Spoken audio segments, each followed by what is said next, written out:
காத்து கொண்டிருக்கோம். சுண்டல் எத்தனை வந்தீங்க? பொங்கல் எத்தனை வந்தீங்க? சுண்டல் கொடுப்பாங்களா, பொங்கல் தருவாங்களா, கொழுக்கட்டை தருவாங்களா வந்துறீங்க? யாராவது கோயிலுக்கு வருவாங்க, சுண்டல் எடுத்துட்டு வருவாங்க, கொழுக்கட்டை எடுத்துட்டு வருவாங்க. அந்த அம்மாவுக்கு பூஜை பண்ணிட்டு காலம் போகுது. உங்களுக்கு காதல்லாம் இருக்கிற கல்யாணம் ஆகல. ஆமா, இந்த அம்மனை வேண்டிட்டீங்க. நிச்சயம் திருமண முடியும். மனமத்தை செம்பான மந்திரிக்க போய் கொண்டார். ஒன்றே மனதி ஒரு மனதாக அஞ்சு பயந்து அடிக்கடி கால்நடிக்கு அம்மனை வேண்டிவிட்டு பாலால் அபிஷேகம் செய்தார். பல ஜென்ம பாவங்களை போவார்.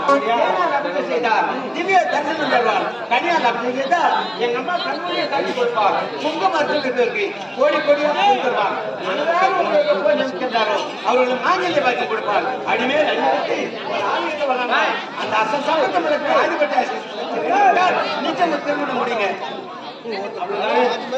ஆமா, அவங்க குரல் பிடிக்க அந்த நேரம் ஓட்டி வரும் சமய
குரல் கொஞ்சம் அமைதியா சந்தேகம் ஐயா, நான் எத்தனை ஆலைகள் சென்றிருக்கிறேன். அந்த ஆலைகள் காஞ்சி காமா, மதுரை மீனாட்சி, காசி விசாலாட்சி, இப்படி எத்தனை ஆலைகள் சென்றிருக்கிறேன். அங்கெல்லாம் இந்த அம்மா நின்ற கோலத்து அமர்ந்த கோலத்தை தான் நான் பார்த்திருக்கிறேன். ஆனால் இந்த ஆலயத்தில் மட்டும் சிரசு மட்டும் தெரிகிறது, உடலெல்லாம் குழுக்கு வந்து கிடக்கிறது. என்ன காரணம்? தயவு செய்து அதை மட்டும் கேட்காதீங்க. நீங்க பல ஆளும் செஞ்சு பல தெய்வத்தை வழிபாடு பார்த்திருக்கீங்க. இது எந்த ஊரு? இது ரெடி விட்டோம். அம்மன் கூட கொண்டிருக்கிறாங்க. இது படவேடு.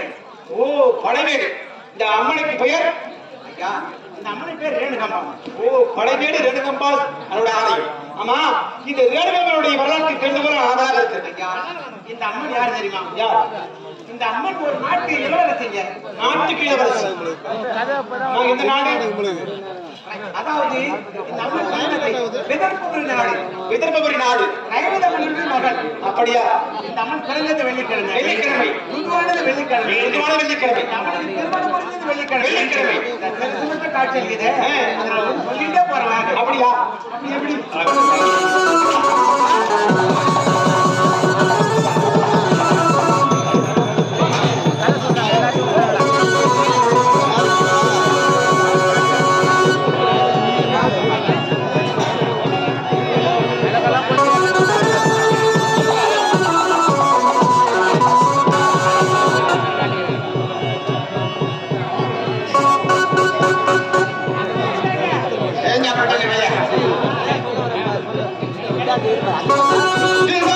உயிர் வாழும் நிலையே சங்கீதமலையே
அந்த லட்சுமி வாசகர்கள் அனைவருக்கும் மனமான நன்றி தெரிவித்துள்ளோம்.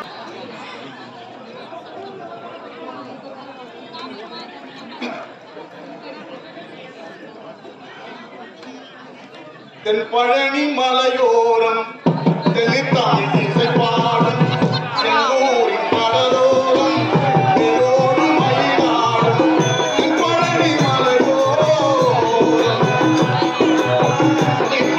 மலையோரம் தெளித்தாய் இசைப்பாடும் செங்கோரின் கடலோரம் நீரோடு மயிலாடும் தென் பழனி மலையோரம்